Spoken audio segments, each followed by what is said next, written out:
আল্লাহুম্মা আজুরনি ফি মুসিবাতি ওয়াখলুফ লি খায়রাম মিনহা। একসাথে প্রথমে পড়তেন ইন্না লিল্লাহি ওয়া ইন্না ইলাইহি রাজিউন, তারপর পড়তেন আল্লাহুম্মা আজুরনি ফি মুসিবাতি ওয়াখলুফ লি খায়রাম মিনহা, মানে আল্লাহ এই যে আমি বিপদে ধৈর্য ধারণ করলাম এটার সব তুমি আমারে দাও, আর যেটা হারালাম এর চেয়ে ভালো কিছু দিয়ে মেকআপ করে দিও, ভালো কিছু দিয়ে বদল করে দিও। সুবহানাল্লাহ পড়েন। তাহলে বিপদ আসলে আমরা কি পড়ব? কথা বলেন। এই যে আমি শুয়েছিলাম, নাশিদ গাচ্ছিল ওরা, এদেশে পরস্পরে দেখা হলে দেয় সালাম, এদেশে আমজনতার হৃদয় জুড়ে পাক কালাম, এদেশে বিপদ এলে সর্বজনে সর্বক্ষণে দোয়া পড়ে ইন্না লিল্লাহ। কি পড়ে?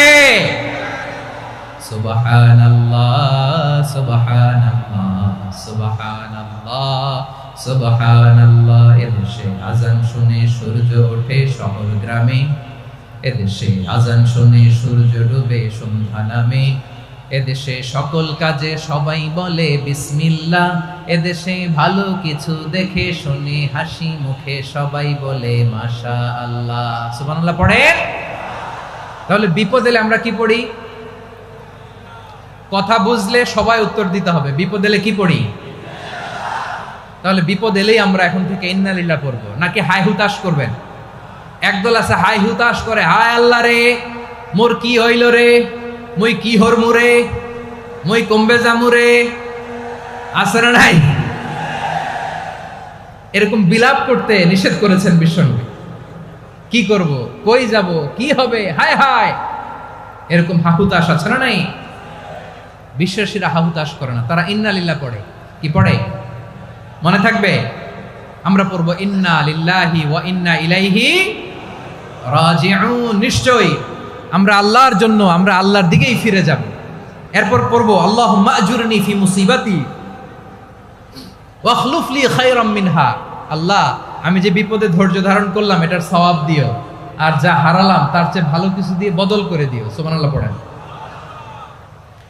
বিশ্বনবীর হাদিস শুনলেন উম্মে সালামা রাদিয়াল্লাহু তাআলা আনহা। ওনার স্বামী হলো আবু সালামা। মজার ঘটনা খেয়াল করে শুনেন আমার প্রিয় কলিজার টুকরা ভাইয়েরা। কানগুলো খরগোশের কানের মতো খাড়া করে আমার দিকে তাকান।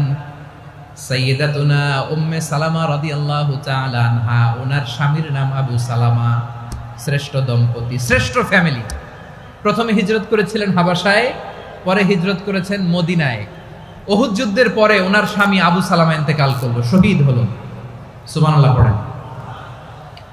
যখন আবু সালামা ইন্তেকাল করলো, উম্মে সালামা রাদিয়াল্লাহু তাআলা আনহা কেঁদে কেঁদে হয়রান। আর নবীর শিখানো বাণী অনুযায়ী তিনি বারবার পড়ছিলেন ইন্না লিল্লাহ। কি পড়ছিলেন? মুই কই যামু, কি হরমু, এগুলো বলে নেই। কি বলছে? ইন্না লিল্লাহ। যেহেতু বিশ্বনবী বলেছেন কেউ যদি বিপদের প্রথম ধাক্কায় পড়ে ইন্না লিল্লাহি ওয়া ইন্না ইলাইহি রাজিউন, আল্লাহুম্মা আজুরনি ফি মুসিবাতি ওয়াখলুফ লি খায়রাম মিনহা, তাহলে এই বিপদে যে সে যা হারালো তার চেয়ে শ্রেষ্ঠ কিছু দিয়ে আল্লাহ তার বদল দিয়ে দিবে।